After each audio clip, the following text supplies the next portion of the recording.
أهلا وسهلا ومرحبا بكم مشاهدينا الكرام في حلقة جديدة من لقاء خاص.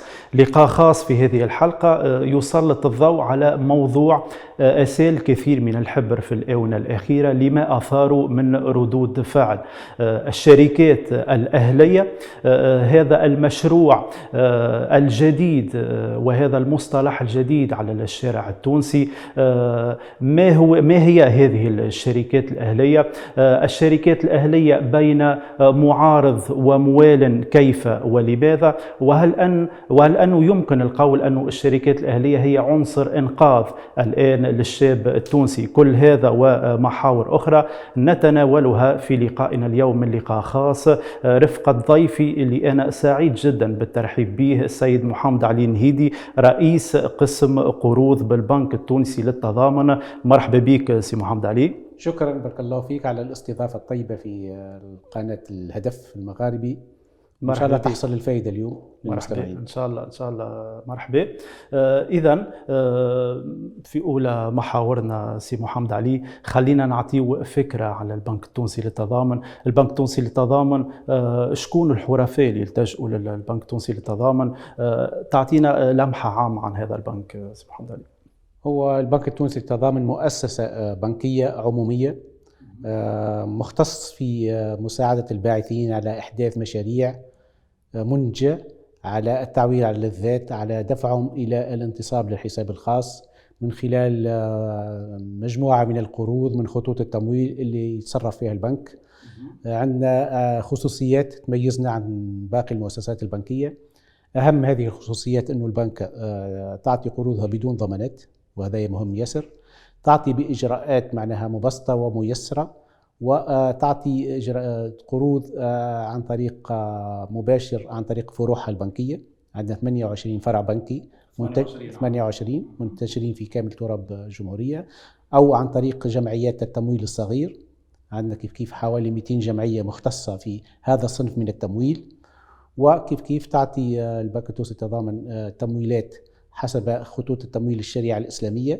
في عندنا منتجين، الإجارة والمرابحة، خطوط التمويل الإسلامية. ثم عندنا صنف جديد من التمويلات، وهو التمويلات الموجهة للشركات الأهلية وشركات الاقتصاد الاجتماعي والتضامني. سقف التمويل متاعنا وقع الترفيع فيه في 2023 من 150 إلى 200 ألف دينار بالنسبة لخريجي التعليم العالي، كيف ديما بدون ضمانات، ومن 100 ألف دينار إلى 150 ألف دينار للبقية. وبالنسبة للشركات الأهلية وقع الترفيع فيه والمؤسسات الاقتصاد الاجتماعي والتضامني إلى 300 ألف دينار بدون ضمانات. عندنا مجموعة من المنتجات، عندنا مجموعة من خطوط التمويل. عندنا خط نفذ فيه مع وزارة المرأة برنامج رائدات في إطار التمكين الاقتصادي لفائدة المرأة. سقف التمويل بتاعه، وأخيرا البنك أمضى اتفاقية تكميلية للاتفاقية الأصلية مع وزارة المرأة خلال الشهر المنصرم حول 3 نقاط تضمنت الاتفاقية هذه: التمديد ولا الملحق. النقطة الأولى ترفيع إلى 200 ألف دينار في تمويلات برنامج رائدات. الإجراء الثاني يتمثل في ترفيع مساهمة برنامج رائدات، لأنه يساهم هو بنسبة في التمويلات اللي تفوت 10 ملايين من 20% إلى 30% في بعض خطوط التمويل، بعض البرامج. ثم الإجراء الثالث هو البنك التونسي للتضامن من خلال برنامج رائدات باش يمول شركات الاقتصاد الاجتماعي والتضامني اللي GDA ولا SAMASA النسائية. أنا باش يتدخل كيف لدعم GDA ولا SAMASA شركات الاقتصاد الاجتماعي والتضامن النسائية اللي وقع دعمهم عن طريق وزارة المرأة في إطار خط التمويل هذا. البنك التونسي للتضامن لهناك سامحني باش نقص عليك سي محمد علي، لهنا يعني نلاحظوا فما فرق كبير بين البنك التونسي للتضامن بين الامس واليوم. فما برامج كبيره قاعده تنجز، فما مشاركه اكثر مع الشباب. ربما تعطينا فكره على البرامج وعلى الفرق هذا بين البنك التونسي للتضامن معناتها في الماضي وفي الحاضر. هو الحقيقة استراتيجية البنك التونسي للتضامن تطورت بصورة مهمة ياسر وملحوظة. أولا على مستوى سقف التمويل قاعد ترفيع فيه في عديد المناسبات، واليوم نتحدث على 200 ألف دينار ونتحدث على 300 ألف دينار بالنسبة للشركة الأهلية واقتصاد الاجتماعي والتضامني. الحاجة الثانية، البنك التونسي للتضامن اليوم أصبح بنك بأتم معنى الكلمة، معناها العمليات المالية الكلية تمر عبر البنك التونسي للتضامن، وكل حرفائنا اللي يقع تمويلهم يفتحوا حساب لدى البنك التونسي للتضامن ويقوموا بكل عملياتهم المالية لدى البنك. في فتح حسابات بالطبيعة معناها يتحصل على القرض، من خلال القرض يتم فتح حساب بنكي يضمن هك الحساب البنكي دفع التمويل الذاتي أو استخلاص القرض وتحويل الأموال المتداولة. كل العمليات المالية تتم عبر الحساب هكايا. كيف نمكنوا حرفاء البنك من كل وسائل الدفع الإلكترونية، أنها بطاقات بنكية، صكوك بنكية، كل الإجراءات اللي تسهل له عملية تمويل أو من كذلك قروض استهلاك أو قروض معناها استغلال، عفوا قروض استغلال. هذه الكلية زاد ممكن عن طريق فروع البنك التونسي للتضامن. هذا زاد تطور آخر مهم.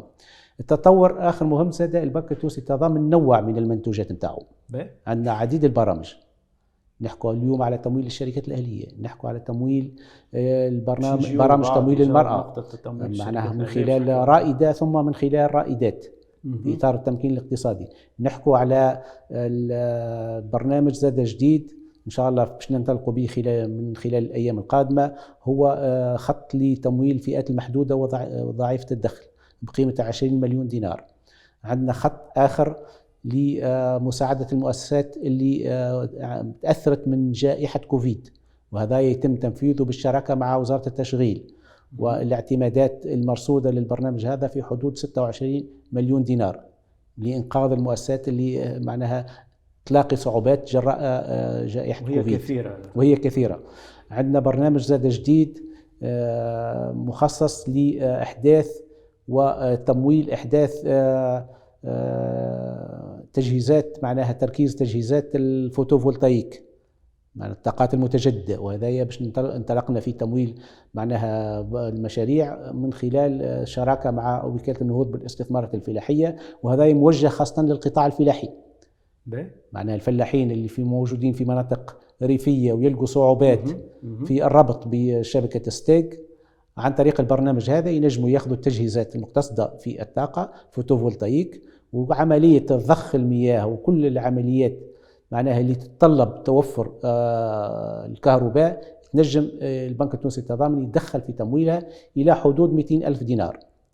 وهذا معناها خط تمويل جديد. كيف خلال الصيف اللي فاتت انطلقنا في خط مخصص لفائدة المكتبات، معناها على مستوى إحداث أو توسعة المكتبات، أدوات بيع الكتب، برنامج مكتبتي، وهذا معناها كيف لاقى إقبال كبير.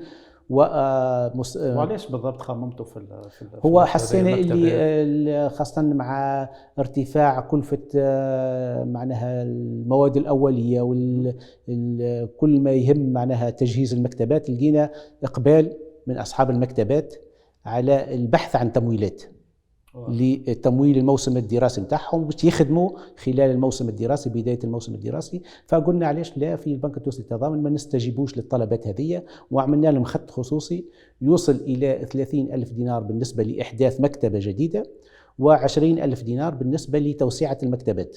أنا باش ياخذ فورنيتور غدوة باش يخدم محل المكتبة موجودة تخدم، لكن ما عندوش باش يمول هاك الفورنيتور نتاعو، باش ياخذ كرارس، باش ياخذ كتب، باش ياخذ ادوات. بدا تفعيله من خلال من العوده المدرسيه، بدا تفعيل البرنامج هذا، وفما اقبال كبير عليه وحقق نتائج طيبه. اللاحظ في برشا برامج متنوعه من طرف البنك التونسي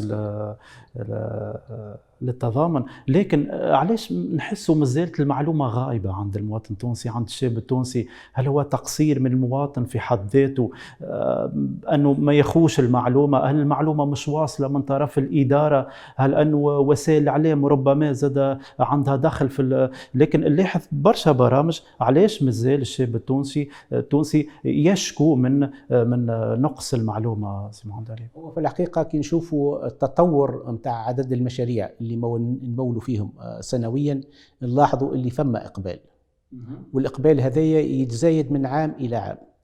في 2022 اول مره نحققوا رقم تمويل في حدود 15,000 قرض، وكنا سابقا ما نفوتوش ال 12,000 13,000، كان وصلنا معناها ريكور. عملنا رقم يفوت ال 15,000 وقلنا هذايا سيتان ريكور بالنسبه للبنك التونسي للتضامن. في 2023 فتنا 16,000 قرض، فما اقبال، يعني فما معدل تاع 16,000 قرض سنه 2023. هذوما قروض وقع المصادقه عليهم فعليا وفيهم نسبه كبيره دخلوا في النشاط. أنا كي نحكوا على 16,000 قرض هذوما ناس تمت دراسة ملفاتهم والموافقة على تمويلهم وتحصلوا على الإشعارات بالموافقة، وفيهم اللي أنجز مشروعه وفيهم اللي قاعد يحضر في الملفات نتاعه لإنجاز مشروعه. دونك فما إقبال صحيح.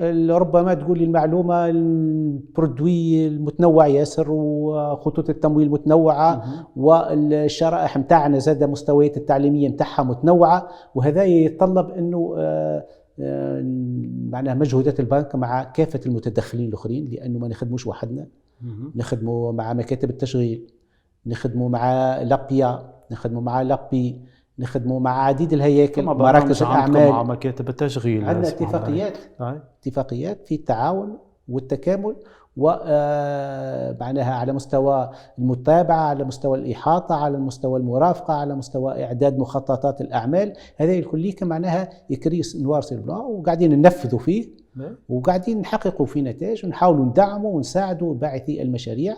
كيف البنك التونسي للتضامن عنده آلية مهمة ياسر، وهي آلية اعتماد الانطلاق. اليوم الباعث اللي ما عندوش الإمكانية باش يوفر التمويل الذاتي اللي هو شرط من شروط التمويل، توفير التمويل الذاتي، الدولة وفرت له آلية صندوق اعتماد الانطلاق، هذا يدعمه ويعطيه التمويل الذاتي ويخلصه بعد ما يخلص القرض.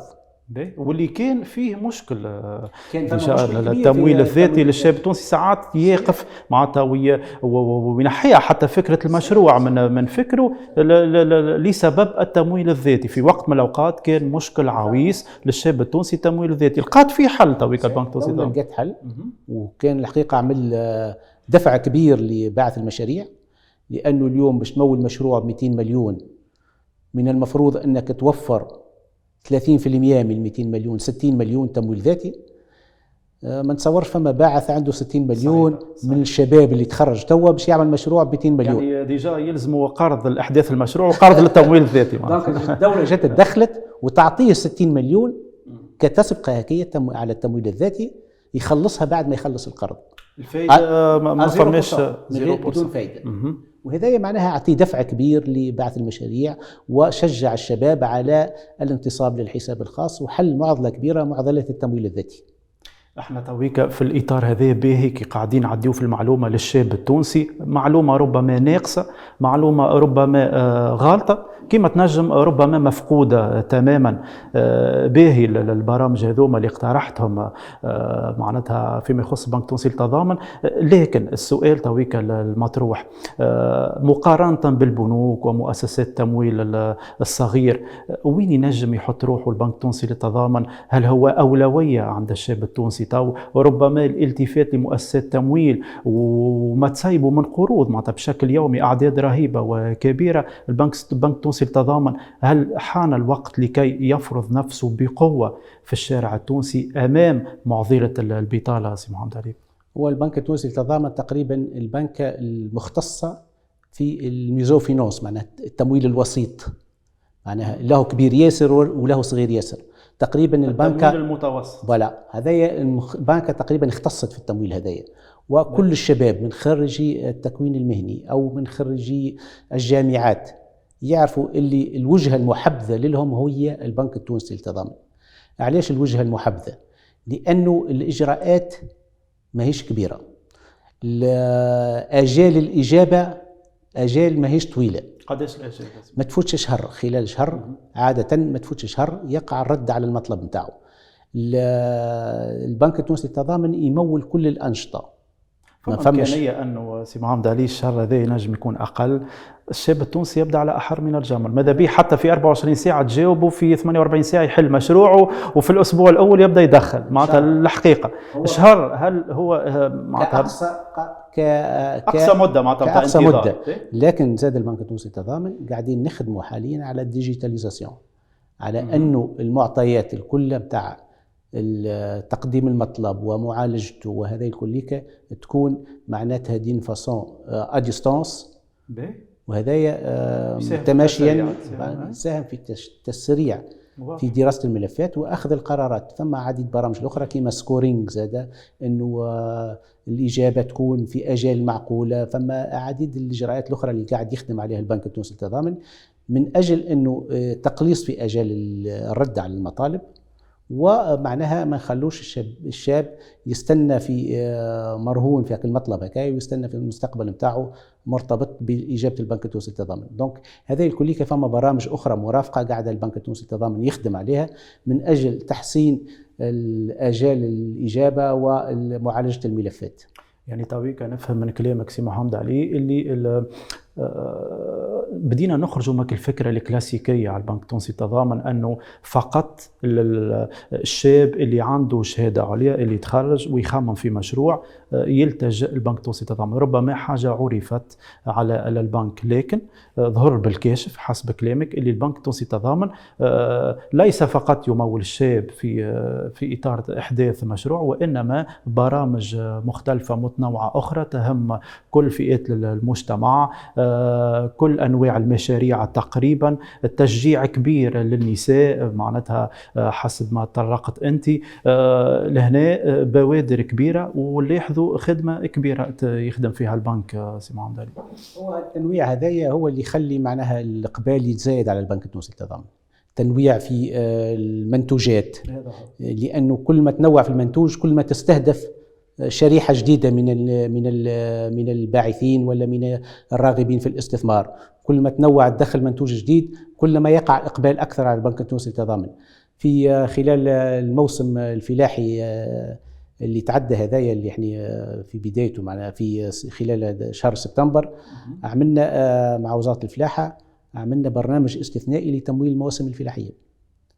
تمويل مولنا خصوصا مجهود كبير تعمل لتمويل موسم الحبوب وتمويل موسم التمور، والصنف هذا من التمويلات جاب لنا شريحة جديدة من الباعثين، هم صغار الفلاحين اللي عندهم أراضي ما لقوش بنك توقف معاهم، ما لقوش شكون يوفر لهم التمويلات، والموسم معناها كان مبشر بالخير، المطر موجودة. دونك البنك التونسي للتضامن عملنا عمليات استثنائية لاستقطاب أكثر ما يمكن من صغار الفلاحين وتمويلهم بقروض موسمية، وأعطت نتيجة كبيرة.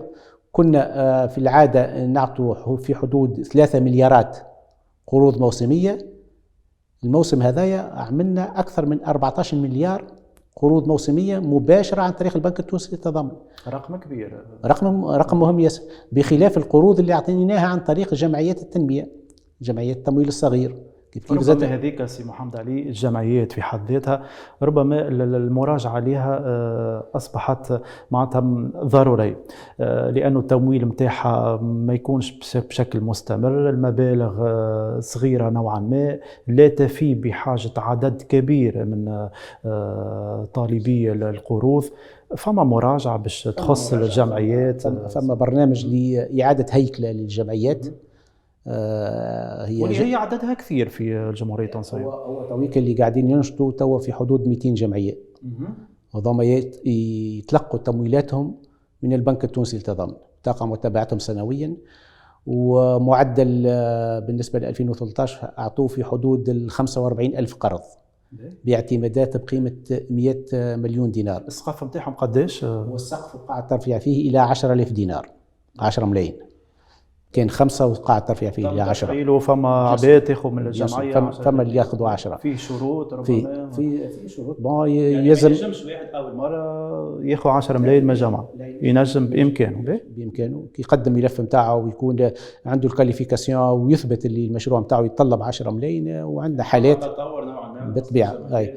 ثم فما تطور آخر جاي في خلال القادم الأيام إن شاء الله، هو اللي إعادة الهيكلة. الجمعيات هذوما ملي باش يكونوا جمعيات محلية باش يولوا جمعيات جهوية، معناتها في كل ناخذ ولاية فيها 5 معتمديات، عندهم تويكا حاليا من المفروض عندهم 5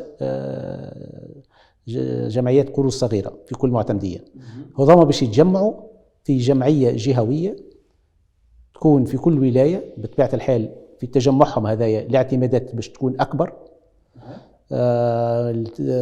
معناها الموارد نتاعهم البشرية وإمكانياتهم الكلية باش تكون أحسن، استراتيجياتهم باش تكون خير، باش يولوا ينظروا على مستوى جهوي ما عادش ينظروا على مستوى محلي. دونك هذه الكلية عناصر باش تخلي دفع كبير لجمعيات التمويل الصغير إن شاء الله في قادم الأيام من خلال البرنامج اللي إعادة الهيكلة هذه. وهذا قاعد يتقدم بخطى ثابتة، وإن شاء الله معناها في خلال مدة قريبة إن شاء الله ينطلق في التفعيل بتاعه. واحنا نحكيو على البرامج وفي اطار برامج البنك التونسي للتضامن، موضوع معناتها اهتم به العديد من التونسيين، موضوع الشركات الاهليه. خلينا ساعه نبداو من البدايه. متى تم تفعيل بصفه مؤكده البنك التونسي للتضامن لتمويل هذه الشركات الاهليه؟ وقتاش بدات الحكايه بالضبط سي محمد علي؟ هو في قانون الماليه 2023 تم تخصيص اعتمادات بقيمة 20 مليون دينار لفائدة البنك التونسي للتضامن، لفائدة جمعيات، لفائدة الشركات الأهلية. دونك 20 مليون وقع معناها على ذمة البنك التونسي للتضامن، رصدهم لفائدة البنك لإسناد قروض لفائدة الشركات الأهلية. ختمنا مع الشركاء متاعنا خصوصا وزارة التشغيل، وزارة المالية، وعديد الأطراف الأخرى، وزارة الفلاحة وغيرها من المتدخلين، وعملنا إجراءات للاستفادة من خط التمويل هذا. انطلقنا أولا من وضع منصة إلكترونية. المنصة الإلكترونية هذه بموقع ويب البنك التونسي للتضامن مخصصة لتقديم المطالب. اللي يحب على التمويل عن طريق الخط هذايا، المطلب ما يتقدم كان على المنصة. على منصة يدخل المنصة يقدم في تطاوين، في قبلي، في قفصة، في أي منطقة، في السند، في أي منطقة من تونس، يدخل للموقع الإلكتروني بتاع البنك التونسي للتضامن، يقدم المطلب بتاعه إلكترونيا. يقع في مرحلة ثانية تجميع المطالب هذوما على المستوى البنك التونسي للتضامن على المستوى المركزي. نحللوا المطالب هذه، نفرزوهم. المطالب اللي استوفوا إجراءات التكوين، مؤسسات الشركة الأهلية استوفت مراحل التكوين، وهي تدخل في إطار تدخلات البنك التونسي للتضامن، يقع إعلامهم بتقديم ملف بفرع البنك التونسي للتضامن. الملف هذا بطبيعة الحال يتضمن العديد الوثائق، أهمهم كل ما يخص الحوكمة بتاع المؤسسة، دارانو، ستاتيو، الجوانب هكية اللي تخص المؤسسة، ثم طلب متاعه على مستوى التمويل، ومخطط أعمال. مخطط أعمال عدينا لهم نموذج من مخطط أعمال باش يخدموا عليه ويسهل لهم عملية التمويل. ثم فما لجان جهوية في كل ولاية تجتمع، يرأسها المدير الجهوي للتشغيل، فيها البنك التونسي للتضامن، فيها المندوب الجهوي للتنمية الفلاحية، فيها مدير جهوي للتنمية، فيها كل الأطراف اللي تنجم تتدخل في القطاع هكايا. إذا غدوة يجينا مطلب يخص النقل، ينجموا يستدعوا المدير الجهوي للنقل باش ياخذوا رايه في تمويل الملف هذا. فما مواكبة شاملة وتدقيقية. كل القطاعات يقع استدعاءهم في الملف اللي يخص التمويل. ثم اللجان الجهوية هذه اجتمعت، نظرت في ملفات، وتمخض على الملفات هذه تمويل 15 ملف، تحصلوا على مصادقة نهائية من البنك التونسي للتضامن خلال سنة 2023 للتمويل. ال 15 مؤسسة هذه شركة أهلية، تقريبا قيمة الاستثمارات في حدود 4.1 مليون دينار، وتتدخل في عديد القطاعات خاصة القطاع الفلاحي. عندنا شركة أهلية مختصة في الاستغلال الغابي بمعتمدية الفحص من ولاية زغوان. عندنا شركة أهلية في خدمات الميكنة الفلاحية في ولاية نابل، بالضبط في معتمدية سليمان، حصلت على التمويل. عندنا شركة أهلية مختصة في إنتاج الطاقات المتجددة في ولاية تطاوين، حصلت على التمويل. قيمة 300 ألف دينار. فكرة ما دام نحكيو على التمويل سي محمد علي، أعطينا فكرة على يعني أقصى التمويلات اللي خذتها الشركات هذيا، هل فما كيفاش يتم، ولا خلينا نقولوا معايير ومقاييس احتساب التمويل لكل شركة؟ هل أنه القطاع في حد ذاته وتغيره عنده دخل في التمويل؟ الشركة ربما في حد ذاتها هل هي شركة تجارية بحتة أو نوعها يعني في حد ذاته؟ كيفاش يتم احتساب التمويل للشركات هذيا سي محمد علي؟ وقبل كل شيء لازم نحكوا على خط التمويل هذا اللي يصرف فيه البنك التونسي للتضامن. هو أوقع الترفيع فيه إلى 300 ألف دينار، معناتها البلافون بتاعنا ما يفوتش 300 ديجا قابل للترفيع. فما نية أنه يقع الترفيع فيه، لأنه 300 في بعض المشاريع الحقيقة لا تساوي شيء سي محمد، يعني حسب الطلب على مشاريع كبيرة، وخاصة معناتها من أجل النهوض بالقطاع الاقتصادي بصفة عامة. يعني فما مشاريع ربما يناسبها هذا الرقم 300، ربما السقف هذا لا يعادل شيء بالنسبة لنوع آخر من الشركات. هذا حسيناه من المطالب اللي قاعدة تجينا، معناتها مبدئيا 300 اللي نخدموا عليهم توا، مولنا 15 شركة على مستوى هذايا، فما طلب في الترفيع في السقف هذايا، وإن شاء الله معناها السلطة المعنية تستجيب ويقع الترفيع. دونك خدمنا على 300 اللي موجودة. قرض هو بونيفي، معناها حتى نسبة الفائدة ب5% برك على 7 سنين. دونك هذه المعطيات الأساسية، مدة الأقصى 7 سنين. هذه المعطيات الأساسية اللي انطلقنا منها. كل ملف عنده خصوصيته، كل ملف يقع دراسته على مستوى الفرع، دراسة المردودية، دراسة التقدير والحاجيات متاع كل شركة. ثم هذايا بعد ما الفرع يتولى دراسة الجوانب هذه، يقع عرض الملف على أنظار اللجنة الجهوية اللي حكيت عليها بكري. بطبيعة الحال اللجنة الجهوية هذه زادة تستدعي رئيس مجلس إدارة الشركة، تزيد تحكي معاه، تسمعه، تفهم مخطط الأعمال متاعه، شنو هو برنامجه، حاجياته من التمويل، وإذا معناها كل الجوانب هذه وقع دراستها ياخذوا قرار في العناصر اللي يقع عليها الاتفاق في التمويل. عموما غالبية المؤسسات مشت إلى التمويل في حدود السقف التمويل، معناها غالبية المؤسسات اللي مولناهم بلافون.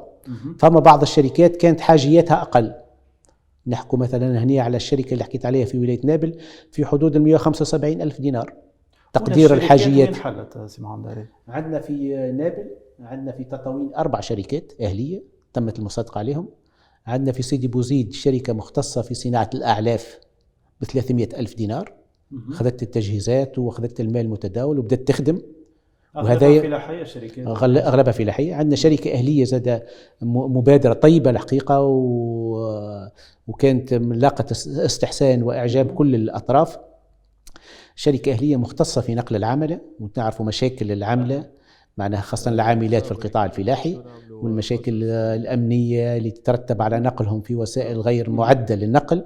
دونك الشركة الأهلية من خلال دراسة وضعية المنطقة اللي هم موجودة فيها، منطقة ولاية معتمدية سبيطلة، اقترحوا تمويل وسائل نقل مخصصة لنقل العمالة، والبنك واللجنة استجابت للتمويل واخذوا الموافقة على التمويل في حدود 300 ألف دينار. عندنا شركة كيف أهلية في ولاية القيروان في مختصة في تجميع الحليب، شركة أخرى في الخدمات الميكنة الفلاحية. عندنا شركة أهلية في ولاية جندوبة في المختصة في صنع الأحذية، وضم عاملات كانوا يخدموا في الساحل في مناطق مختلفة بعيدة على جندوبة، اجتمعوا عملوا شركة أهلية. قال لك احنا كنا عمل اليوم نصبحوا احنا أصحاب الشركة. وهذا هو الهدف الأساسي والهدف الأسمى من إحداث الشركات، إنهم معناها تطوير ولا تحسين وضعيات العاملين، ومعناها جواندر لوتيل الاغريابل، انهم غدوه يصبحوا هم اصحاب المشروع، وهم اللي يدافعوا على الشركه نتاعهم، وهم مساهمين في احداث الشركه هذه، وهم ما عادش يخدموا اجراء، يولوا يخدموا لدى المؤسسه نتاعهم. وهذا ينطلق معناها المشروع تحصل على التمويل، وان شاء الله خلال الايام ينطلق في النشاط. باش نكملوا نحكيوا على الشركات الأهلية هذيا، بعض الأرقام باش نحكيوا شوية أرقام، الإجراءات والشروط إلى غير ذلك من نقاط سي محمد علي، لكن بعد فاصل قصير.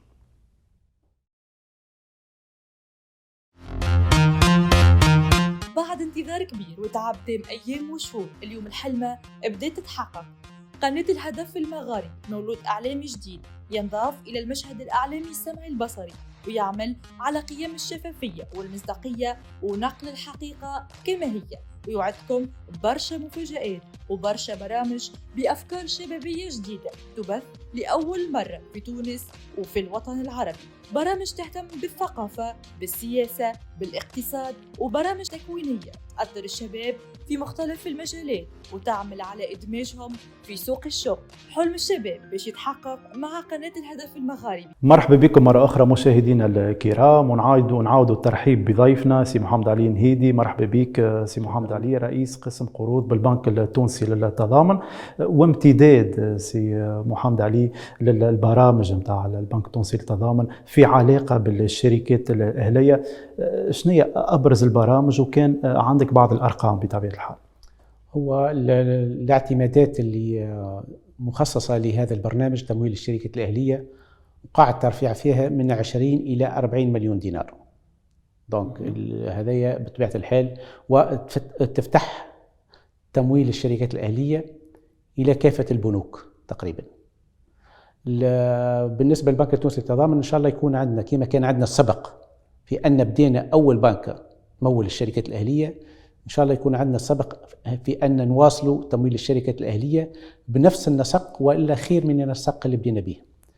البرنامج اللي تم ضبطه أنه نوصل نمولوا 100 شركة أهلية.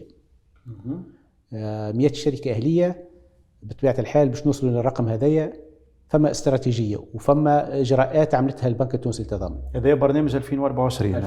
الإجراءات شنو هي هذه؟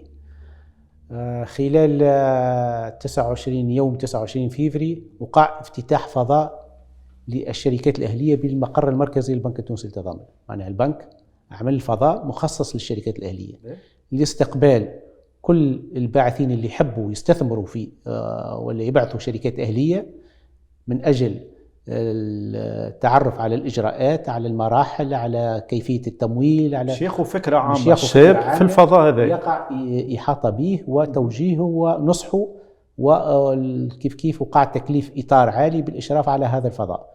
والفضاء هذا كيف وقع معناتها تجهيزه بكل وسائل العمل، خصوصا معناتها إمكانية أنه يقدم مطلبه في إبانها إلكترونيا في مقر فضاء الشركات الأهلية. كيف البنك التونسي للتضامن خصص خط أخضر للاستفسار موجه لكل الراغبين في الاستفسار عن الشركات الأهلية، عن إجراءاتهم، عن كيفية تكوين الشركات الأهلية، كيفية الانتفاع بالتمويل. الخط الأخضر نذكروا به هو 80 10 70 70 80 10 70 70. هذا خط موضوع لفائدة الشركات الأهلية على المستوى الجهوي. زاد في كل فرع وقع تكليف مساعد رئيس الفرع بالشركات الأهلية بهذا الملف. هو اللي يقبل الملفات، هو اللي يتولى دراسة هذه الملفات، يقع الإحاطة بهم. البنك التونسي للتضامن أعد دليل يخص كافة مراحل إجراءات التأسيس والتمويل. دونك فما عمل، فما إجراءات قاعدة يقوم بها البنك التونسي للتضامن. الهدف أنه نوصلوا نمولوا مع موفى سنة 2024 100 شركة أهلية، وهذايا ممكن. تراه ممكن؟ هذايا ممكن بالنظر للمجهود اللي قاعد يتعمل، بالنظر للحركية اللي قاعدة تتعمل، بالنظر إلى نسق إحداث الشركات الأهلية اللي قاعد يرتفع، بالنظر كذلك على مستوى الولايات والحركية اللي قاعدة تتخلق. خلال يوم 7 مارس وقع تنظيم يوم إقليمي للشركات الأهلية بولايات تونس الكبرى ببن عروس. البنك التونسي للتضامن كان حاضر، واليوم هذايا كان من أجل الدفع نحو إحداث الشركات الأهلية بولاية تونس الكبرى ومن أجل الإحاطة بهم ومرافقتهم. وهذا بطبيعة الحال باش تتلوه في الأقاليم الأخرى أيامات إعلامية وتحسيسية من أجل مساعدة هذه الشركة الأهلية. يعني نفهم من كلامك فما استراتيجية سي محمد علي وضعتها الدولة والبنك التونسي للتضامن باعتباره شريك استراتيجي في تمويل هذه الشركات، لأنه يوصلوا موفى ديسمبر 2024 نحكيو على 100 شركة أهلية منجزة إن شاء الله عن طريق البنك التونسي للتضامن. عن طريق البنك التونسي للتضامن. خلينا باش ما يصيرش خلط ولخبطه سي محمد علي، خلينا نرجعوا لتالي شويه لمجرد التوضيح للشاب التونسي، واكيد راكم تعرضتوا له الشيء هذا في الفضاء نتاعكم اللي تم افتتاحه. الشركة الأهلية، شنو هي الشركة الأهلية؟ وخاطر جرت العادة أنه نحكي على شركات عادية بمختلف أنواعها. شنو هي الشركة الأهلية؟ وشنو الفرق بين شركة أهلية وشركة عادية؟ هو هذا الحقيقة نمط جديد من التمويل. الشركة الأهلية وصيغة جديدة. الشركة الأهلية تختلف عن الشركات العادية اللي نعرفوهم، شركة خفيفة الاسم أو شركة ذات المسؤولية المحدودة أو شركة الشخص الواحد. فيما يكمن هذا الاختلاف؟ هي على مستوى الحوكمة متاعها، على مستوى تحديد رأس مالها، على مستوى تحديد سقف من المساهمين فيها، على مستوى مجال تدخلها. وكي نحكوا على مجال تدخلها هني نحكوا على شركة أهلية محلية أو شركة أهلية جهوية.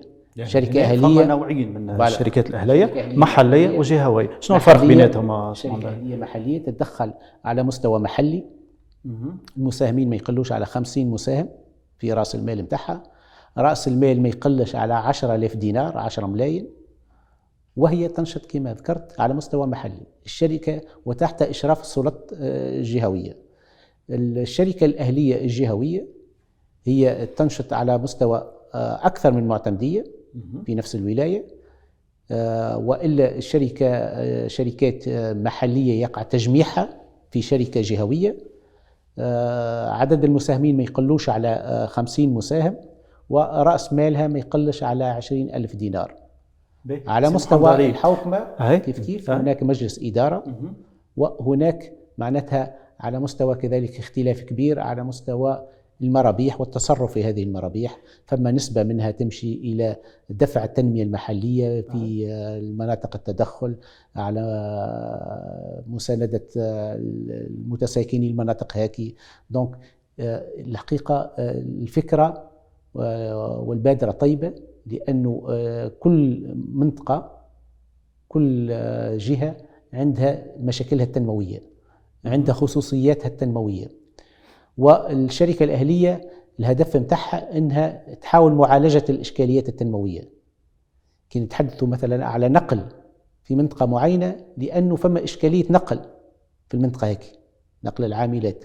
كي نتحدثوا على استغلال غابي، لأنه فما إشكالية متاع استغلال غابي، كان استغلال غابي عن طريق شركات متغولة أو متنفذة، أو عن طريق معناتها استغلال العملة.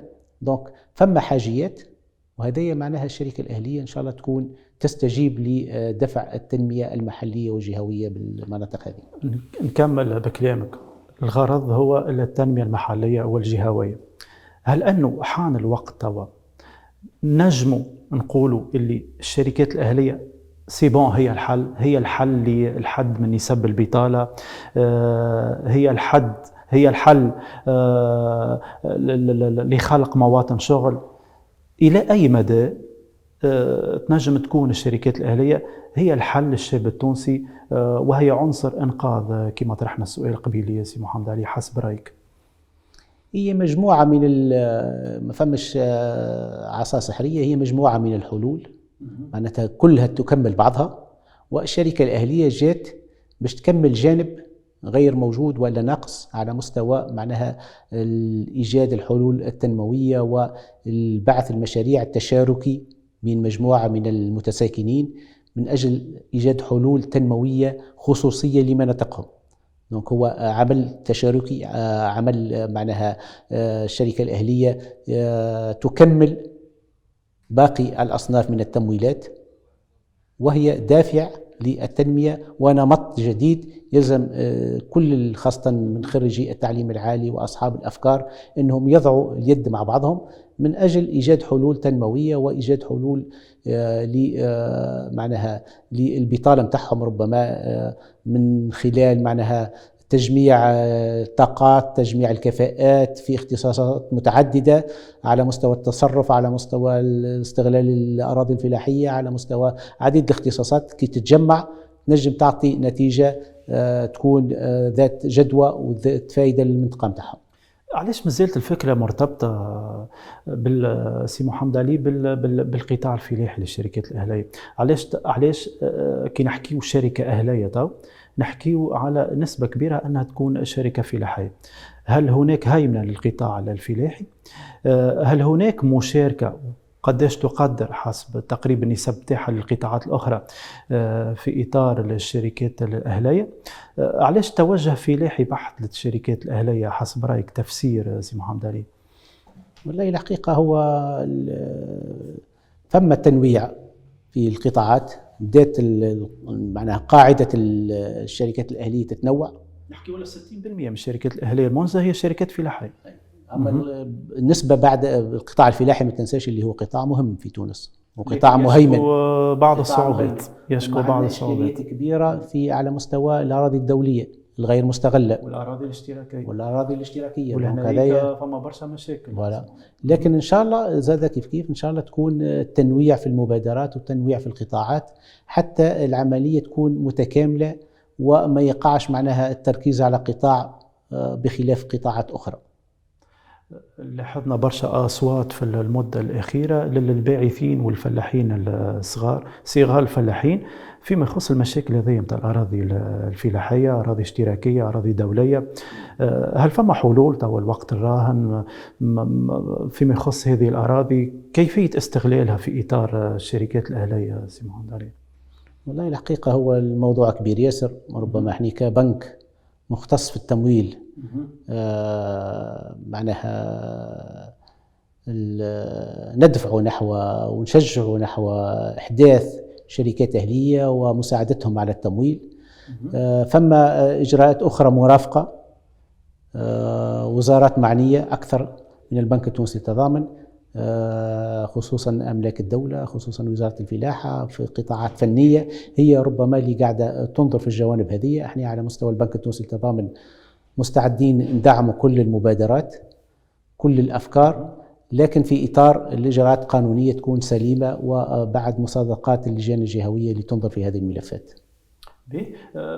نحب ناخذ رايك سي محمد علي فيما يخص شروط هذه الشركات الاهليه، كيفاش تتكون الشركه الاهليه؟ وصارت في الحقيقه عديد ردود فعل فيما يخص النقاط اللي تهم الشروط. ناخذ رايك مثلا في العدد في حد ذاته اللي هو ما يلزمش يقل عن 50 شخص. ممكنة الحكاية حسب رأيك إلى أي مدى تكون ممكنة؟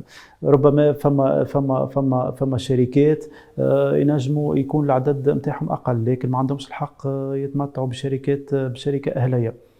هل ناجع هذا الرقم في حد ذاته 50؟ كيفاش تشوفوا سي محمد علي؟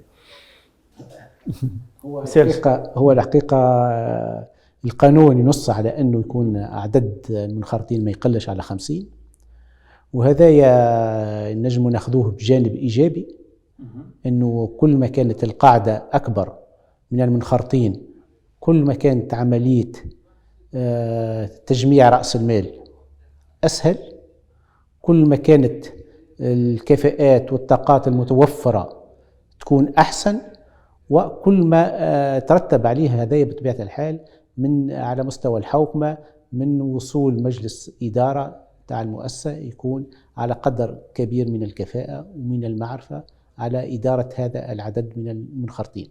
نجم ننظروها من الجانب الآخر، الجانب الإيجابي. هو الحقيقة فما جانب إيجابي أنه يتم توفير رأس المال بصفة سلسة سهلة. الحكاية 50 شخص ينجموا يلموا 10 ملايين إذا كان محلية، 20 مليون إذا كان شركة أهلية جهوية، لكن في المقابل فما جانب سلبي في توزيع المرابح. فما شركات أهلية فيها حتى أكثر من 50 شخص في توزيع المرابيح. كيفاش توزع المرابيح سي محمد علي؟ سمعنا نسبة 25% هكاك من نسبة المرابيح هي التي توزع هكاك. لا، هي فما نسب الحقيقة. احنا كمؤسسة بنكية ندخل في التمويل، ندخل في جانب التمويل. الجانب اللي يخص التشريعي، التصرف في صلب المؤسسات هذه ما ندخلوش فيه بصفة مباشرة. معناتها النسب نعرفها، لكن هي فما نسب تخص توزيع المرابيح، تخص المنخرطين والمساهمين في رأس المال، ونسب يتم اعتمادها لدفع التنمية المحلية. دونك هذايا بطبيعة الحال البنك التونسي للتضامن ما ندخلوش في الجوانب هذه بصفة مباشرة.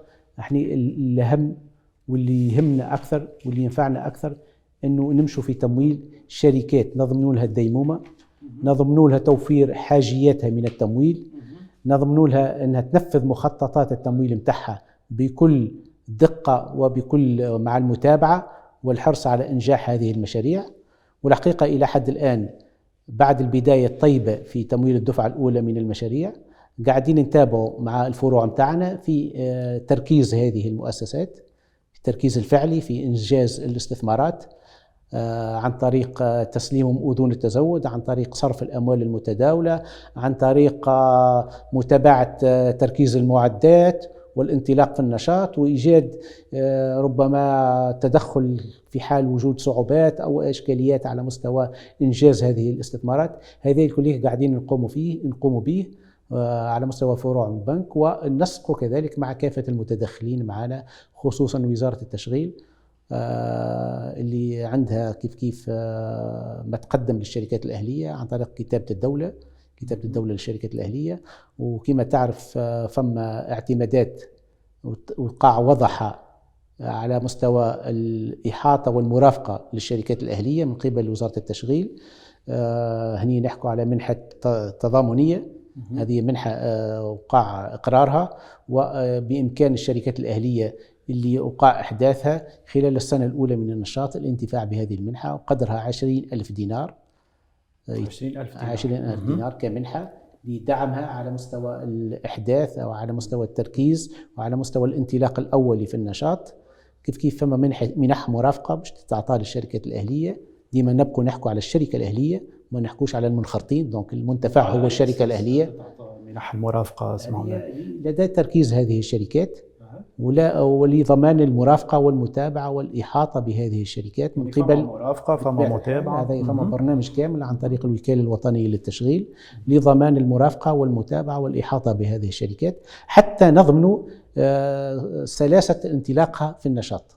هذه الكليكة، البرامج هذه الكليكة دافعة لخط التمويل حتى نضمنوا الانطلاقة الجيدة والطيبة لهذه الشركات، ونبعدوا على كل ما ينجم يأثر على انطلاقتها ومعناها على إنجازها بالصورة المطلوبة. في إطار المرافقة اللي حكيت عليها من قبل البنك التونسي للتضامن، فرضا فما شركة أهلية تعرضت لصعوبات، قطاع فلاحي ربما وما يشكوه المناخ معناتها من تقلبات، كيفية تدخل البنك في هذا الإطار سي محمد علي؟ لما شركة أهلية تشكو من صعوبات، ربما صعوبات حتى في التمويل في الخلاص، فما قرأت حسابها للبنك. هو احنا المشاريع هذه عندنا تجربة وخبرة في تمويل المشاريع من الصنف هذا من المشاريع، التجربة كبيرة. المرافقة والإحاطة بهذه الشركات عملية معناها روتينية لدى البنك التونسي للتضامن، ديما عملية متواصلة لكل المشاريع. وعندنا إمكانيات التدخل عن طريق قروض إضافية، عن طريق قروض أموال متداولة، عن طريق كل الخطوط، معناها كل الإمكانيات هذه باش تدرس لاحقا بطبيعة الحال. خلينا نضمن تويك الانطلاقة. البرامج اللي تجي لاحقا هذا باش ندرسوه بطبيعة الحال، وإن شاء الله احنا نتمنوا من ربي أنه ما نوصلوش أنه إلى شركات أهلية تتعرض إلى صعوبات. ماذا بينا تكون الانطلاقة طيبة، وهذا علاش هني نحكي على المرافقة وعلى الإحاطة حتى نضمنوا أنه تنطلق الانطلاقة الطيبة حسب مخطط الأعمال ولا برنامج التمويل اللي حددته واللي تم المصادقة عليه. ال 15 شركة أهلية قلنا لي تم إنجازها بصفة فعلية إلى حد الآن، ما تشكوش صعوبات، أمورها واضحة سي محمد علي؟ فماشي بعض الملاحظات فيما يخص الشركات هذايا؟ هي ما زالت في البداية، شركات ما زالت في البداية في طور التركيز وطور الانطلاق في النشاط. على مستوى فروع البنك تم إعلامهم بضرورة التواصل مع هذه الشركات ومتابعتها. المتابعة الأولى تكون على مستوى تركيز المعدات، لأنه تقع معاينة للتجهيزات هذه اللي يقع تسليمها، يتم معاينتها من قبل فروع البنك والتثبت من مطابقتها للمواصفات ومن تركيزها، والتثبت كذلك من الانطلاق الفعلي في النشاط. كيف يقع تمكين الشركات الأهلية من الأموال المتداولة اللي تمت المصادقة عليهم، يقع صرفها بفروع البنك، وثم متابعة إنجاز المشاريع هذه. المتابعة هذه عمل يومي روتيني، وإن شاء الله تكون إلى حد الآن الحقيقة ما عندناش إشكاليات على المستوى هذايا، وإن شاء الله نواصلوا في نفس النسق هذايا وتكون معناها بداية طيبة على كل المستويات. كيفاش يتم التنسيق فيما يخص تزويد سي محمد علي، تزويد هذه الشركات؟ هو الشركة تختار المزود اللي تحب تتعامل معه، لها الحرية، فما حرية اختيار المزود. حرية الاختيار المزود اللي تتعامل معه.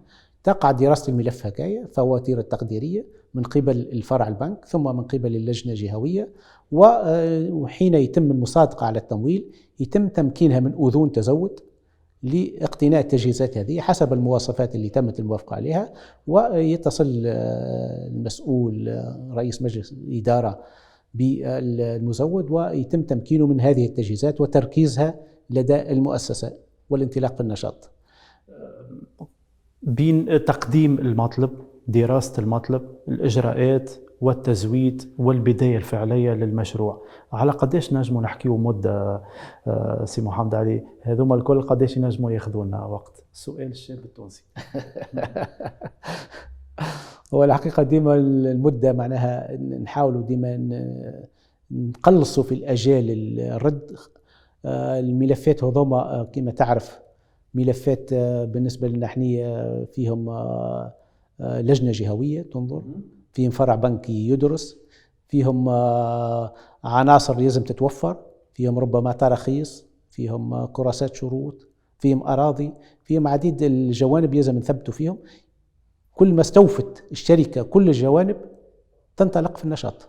يعني فما أكثر من جهة تنظر في الملف سي محمد علي؟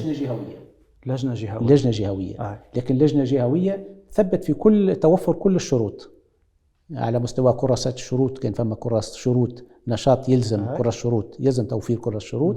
إن كان أراضي فلاحية لازم تكون متوفرة، إن كان تراخيص كما شركة النقل العملة كيف إن كان إنتاج الطاقات المتجددة فما إجراءات مع وكالة النهوض بالاستثمارات الفلاحية على مستوى حصول على مقرر إسناد الامتيازات، أو على مستوى الشركة التونسية للكهرباء والغاز على مستوى الربط بشبكة الكهرباء. هذا الكل يقع التثبت فيه، تستوفي كل الإجراءات ونمكنوها من التمويلات متاعها.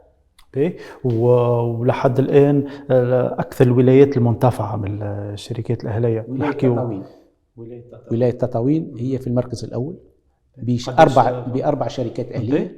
تقريبا قيمة الاستثمارات 1.2 مليون دينار، منهم زوج شركات النصيب الأوفر منهم زوج شركات انطلقوا فلاحية. شركات شنو صبغتها بالضبط؟ عندهم علاقة بالقطاع الفلاحي، عندهم علاقة كما الإنتاج الطاقات المتجددة معناتها تخص خاصة اللي يمسهم الطاقات المتجددة هم الفلاحين المنخرطين. شركة أخرى مختصة في إنتاج اللحوم الحمراء، تربية الأغنام وغيرهم. في تطاوين. شركة أخرى مختصة في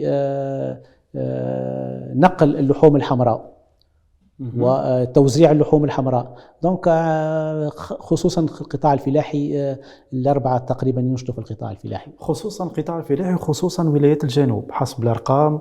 هناك ولاية القيروان هاي من ولايات الجنوب في علاقه بالشركات ثلاثة شركات أهلية. شنو تفسير هذا حسب رايك سي محمد علي؟ علاش ولايه الجنوب مثلا اكثر من ولايات الوسط والشمال؟ مش ولاية الجنوب بركة، ولاية الجنوب والولايات الداخلية، خاصة القيروان، القصرين، سيدي بوزيد، لأنه الحقيقة هم أكثر ناس ينجموا يستفيدوا من البرنامج هذا.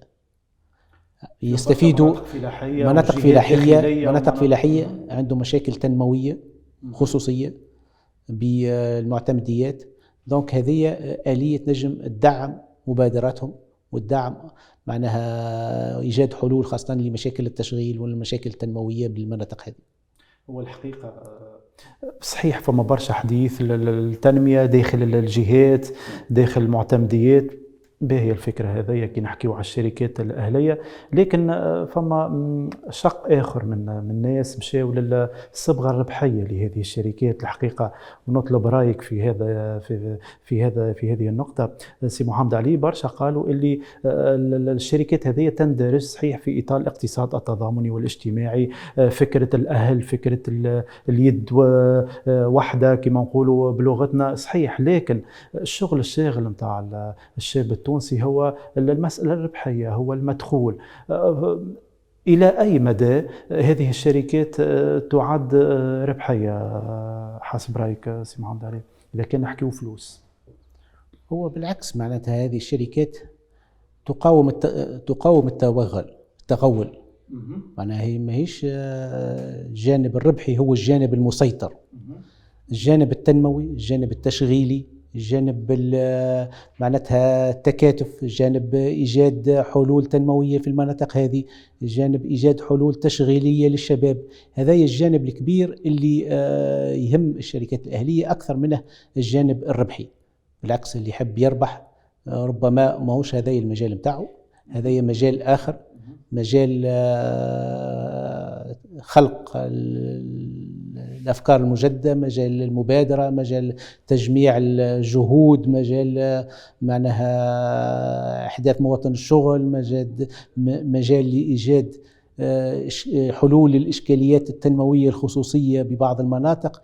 دونك الشركات الأهلية بطبيعة الحال تختلف عن ما عندهاش علاقة كبيرة بالجانب الربحي. يعني الشركات هي همها الوحيد توفير مواطن شغل كهدف أول ودفع التنمية في مختلف الجهات. عندك شي أرقام تخص الشركات الأهلية هذه اللي بدأت في معظم الولايات؟ قديش نسب المشاغلين فيها سي محمد علي؟ عندك شي فكرة أو بعض الأرقام مدى مساهمتها في توفير مواطن الشغل؟ هو نسبة التشغيلية نسبة طيبة الحقيقة، ما عندناش أرقام دقيقة لكن نسبة طيبة أكثر من النسب العادية، لأنه في المشاريع العادية اللي يمولها البنك التونسي للتضامن تقريبا نحكوا على نسبة 3 مواطن شغل في كل مشروع، في كل زوز مشاريع. على كل زوز مشاريع عندنا 3 مواطن شغل. بالنسبة للشركة على كل زوز مشاريع 3 مواطن شغل معدل عام تقريبا في تمويلات البنك التونسي للتضامن. بالنسبة للشركات الأهلية النسبة أكبر من هذا، وهي نسبة تنجم تزيد ترتفع باعتبار أنه كذلك المنخرطين في ولا المؤسسين والمنخرطين في الشركات الأهلية كيف هم ينجموا يكونوا هدف لاستقطابهم وإيجاد حلول تشغيلية لهم. دونك فما نسبة تشغيلية كبيرة، وإن شاء الله نزيد مع تقدم البرنامج هذا يزيد تتوضح أكثر الأرقام ونعطوك أرقام دقيقة على نسبة التشغيل. أكيد إذا كان باش نحكيو على البطالة، باش نحكيو على توفير مواطن شغل، ما نجمش يعمل هذا الكل البنك التونسي للتضامن. فما آليات جديدة تو سمعنا بها في الآونة الأخيرة للتمويل، فما بنوك ربما. عندك شي المعلومة سي محمد علي على اسكو المعلومة هذه صحيحة ولا فما بنوك باش تولي تمول الشركات الأهلية، نعم أو لا؟ هو خط التمويل اللي تم المصادقة عليه في 2024 قانون المالية خصص 20 مليون دينار إضافية، وهذا باش يتم إسنادها عن طريق كافة البنوك بما فيهم البنك التونسي للتضامن.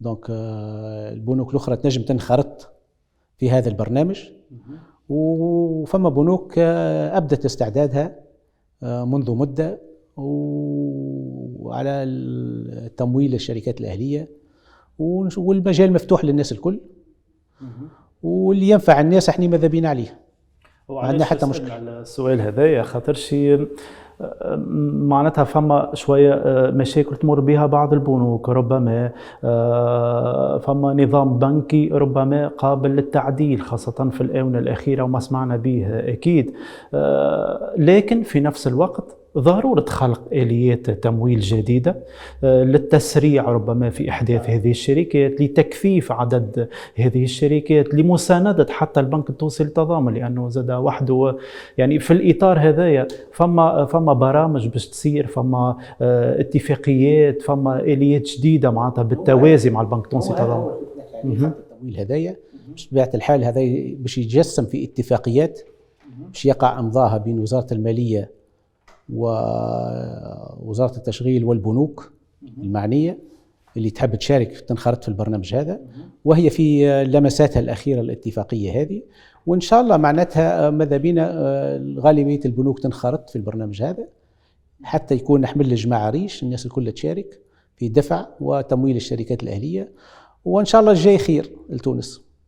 المبادرات في الأخير، المبادرات التشجيعية اللي يقترحها البنك التونسي للتضامن للشاب التونسي اللي مازالت عنده الفكرة مش واضحة فيما يخص الشركات الأهلية، المبادرات اللي تشجع الشاب باش يقتدي بالفكرة هذه الشركات الأهلية كبنك تونسي للتضامن، شنو هي أبرز البرامج التشجيعية ربما الآنية ربما على المدى المتوسط والبعيد في علاقة بالشركات الأهلية؟ شنو هي أبرز البرامج اللي اقترحتوها واللي تنتظروها سي محمد علي؟ والله المبادرات الحقيقة اللي قاعدين نشوفوا فيها خلال الملتقى اللي تعمل في ولاية بن عروس أو إن شاء الله في الملتقيات الجاية، ومن خلال كيف فضاء الشركات الأهلية في البنك التونسي للتضامن، فما عديد الأفكار، فما عديد المبادرات، وفما عديد النوايا الاستثمار، وخاصة من قبل خريجي التعليم العالي ومن قبل الشباب اللي يحب يلقى حل لمشكلة البطالة اللي بعض الشباب يعاني منها منذ مدة طويلة، يحب يلقى حل في لمناطق الخصوصية، لمناطق المحلية، لمناطق لإقامته، معناها هذا الكل معناها نحسه فما إقبال، فما تنويع في الأفكار. إن شاء الله هذا يتجسم بطبيعة الحال. احنا ما زلنا في المراحل الأولى، عدد الشركات الأهلية حاليا في حدود اللي تم تكوينهم قانونا في حدود ما يفوتوش 55 شركة. ديجا عندنا منهم 17 نعرفوه قدموا لدى البنك التونسي للتضامن، 7 أخرين قدموا ملفاتهم وإن شاء الله باش تنظر فيهم اللجان قريبا. دونك عندنا تقريبا شطر الشركات هذوما نعرفوهم يعني لدى البنك. بطبيعة الحال النسق نتاع الأحداث قاعد يرتفع من يوم إلى يوم، وإن شاء الله نلقوا مبادئ أفكار الإجراءات قاعدين كل تسريع الإجراءات بالفعل. هذا عمل تشاركي قاعدين نقوموا به الناس الكل، وفما إجراءات قاعدين نخدموا عليها مع وزارة التشغيل من أجل معناها تسريع وتبسيط إجراءات إحداث الشركات الأهلية وتمويلها. ما نجموش نحكيو على الشركة أهلية ونقارنوها بالتعاضديات السابقة سي محمد علي. برشا مشاو للفكرة هذية، إذا كان نفس المبدأ ونفس الهدف اللي تبنيت عليه في وقت سابق التعاضديات، خاصة التعاضديات الفلاحية منها، نلقاو موجود والتاريخ يعيد نفسه في الشركات الأهلية. لهنا السؤال مطروح، إذن شنو هو الفرق بين الشركة أهلية حالية وتعاضدية سابقة؟ هل أنه فقط الاسم تغير ونفس المبادئ معناتها نلقاوها موجودة، وإلا فما معناتها منهج آخر وطريق آخر وتشجيعات أخرى تختص بها الشركة الأهلية مقارنة بتعاضديات سابقة؟ سي محمد علي، تفسير جيست للفرق هذا. شوف، هو التعاضديات ما نعرفش شنو تقصد أنت بالتعاضديات. هذا التعاقديات اللي كانت قبل نقولوا نحن مبدأ القبائل والقبلية ولا هي تجربة ما عادش نحكوا عليها، تجربة قديمة خذينا منها الدروس، خذينا منها العبر. هذه تجربة مختلفة، هذا عمل تشاركي. هذوما ناس جو ما جاء حد فرض عليهم باش يجتمعوا مع بعضهم، هذوما ناس اجتمعوا مع بعضهم، هم قابلين بعضهم، اوموجين، الناس عندهم نفس الافكار، ما فرض عليهم حتى حد باش كونوا بعضهم على مستوى الحوكمة، على مستوى تكوين رأس المال، على مستوى النشاط. اختلاف جذري ما بين التجربة اللي حكيت عليها انت وهذه التجربة. هذه التجربة يجب تاخذ وقتها. وانا ديما كي نبقى نحكي كممثل لمؤسسة بنكية مختصة في التمويل، كل الجوانب اللي معناها ما تمسش التمويل في الحقيقة ما تخصنيش ياسر. احنا يخصنا اساسا ملف مستكمل اجراءات التمويل، ندرسوه من الجانب الفني البحت، من جانب المردودية، من جانب النشاط، من جانب أثر التمويل هكا على مستوى التشغيل وعلى مستوى التنمية وعلى مستوى إيجاد حلول تنموية وحلول خصوصية كالبيئة والاقتصاد في الطاقة وغيرها من التوجهات الوطنية. هذا معناها الهدف الأساسي للبنك، وهذا اللي نخدموا عليه، وهذا اللي احنا نسعوا باش نوفروه ونضمنوه لكافة الراغبين في التمويل. كل القطاعات ممكنة في إطار الشركات الأهلية سي محمد علي؟ كل القطاعات، ليس القطاع الفلاحي فقط، خاطر كثر الحديث على هاي من القطاع الفلاحي في إطار الشركات الأهلية، قطاعات أخرى مقصية ناقصة، ربما البرامج ولا الملفات اللي قاعدة تجيكم تخص كل القطاعات نتصور. البرامج والوعود في الأخير للبنك التونسي تضامن في الوقت الحالي، ماذا يعد وبماذا يعد البنك التونسي تضامن الشاب التونسي في إطار الشركات الأهلية بصفة خاصة وفي إطار التمويل كبنك؟ خلينا ما نربطوش يعني البنك التونسي تضامن بالشركات الأهلية فقط، وإنما التمويل وبرامج قبيل تعرضت لها عديدة متنوعة. ماذا يقول سي محمد علي في هذا الإطار؟ هو إن شاء الله ديما البنك التونسي للتضامن شريك لكل أصحاب المبادرات، إن كان بصفة فردية أو في إطار شركات أهلية أو شركات اقتصاد اجتماعي والتضامن. المنتوجات البنكية متوفرة ومتنوعة، والمجالات التدخل كيف متوفرة ومتنوعة، والبنك التونسي للتضامن يحاول باش يكون أقرب ما يمكن إلى الشاب ومساعدته على تحقيق طموحاته وتحقيق أهدافه. والهدف اللي رسمه البنك في 2024 هو تمويل 16,000 قرض، وإن شاء الله هذا هدف نجم نحققوه باعتبار الإقبال المتزايد على إحداث مشاريع، باعتبار توفر الاعتمادات، باعتبار خطوط التمويل لدى البنك التونسي للتضامن اللي تمس شرائح كبيرة من المجتمع، إن كان البرامج اللي تخص الأموال المتداولة في الصناعات التقليدية، إن كان البرامج القروض الموسمية الفلاحية، إن كان تمويل المنظومات الفلاحية كيف زاد برنامج مهم، إن كان كذلك البرنامج المخصص للتمكين الاقتصادي لفائدة المرأة برنامج رائدات، إن كان عن طريق عديد خطوط التمويل. دونك البنك التونسي للتضامن وفر كل الإمكانيات باش ينجح البرنامج التمويل الشركات الأهلية وكافة البرامج التمويل لفائدة الشباب، وخاصة الحلول للناس اللي ما لقاتش حظها في بنوك أخرى، في مؤسسات التمويل الأصغر، في الجمعيات ربما الصغرى. ربما البنك التونسي للتضامن الآن وبقوة يفرض نفسه في إطار تمويل وخلق برامج عديدة لكافة فئات المجتمع التونسي. نخلي لك كلمة الختام سي محمد علي. شكر خاص لك أنت، لكافة العاملين في قناة الهدف المغاربي على اهتمامهم بالبنك التونسي للتضامن، على اهتمامهم بالشركات الأهلية باعتباره من الملفات المستجدة والمهمة، على حرصهم على إعطاء هذا الفضاء للبنك التونسي للتضامن باش يحكي على برامجه، يحكي على إنجازاته، يحكي على معناتها ما قام به لفائدة أصحاب أفكار المشاريع باش نعملوا فترة ودعمهم والإحاطة بهم، وإحنا على ذمة كل الشباب في هذا المجال. واحنا زاد في الآن نفسه نحب نشكروك على قبول الدعوة. مرحبا بك، وإن شاء الله نستدعوك في مناسبات قادمة، لأنه الموضوع ثري مازلنا باش نحكي ولا برشا نقاط. حكينا على الكثير ومتأكد أن هناك عديد نقاط للإثارة إن شاء الله في مناسبات قادمة. إن شاء الله نكون قدمنا الحل للكثير من الشباب، إن شاء الله نكون قدمنا المعلومة الكافية الشاملة الواضحة لكل المواطنين التونسيين في علاقة بتمويلات البنك التونسي للتضامن بصفة عامة وتمويل الشركات الأهلية بصفة خاصة.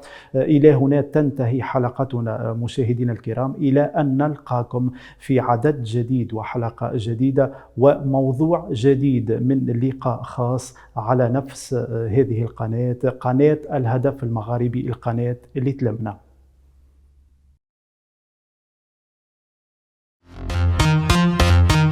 بعد انتظار كبير وتعب تام أيام وشهور، اليوم الحلمة بدأت تتحقق.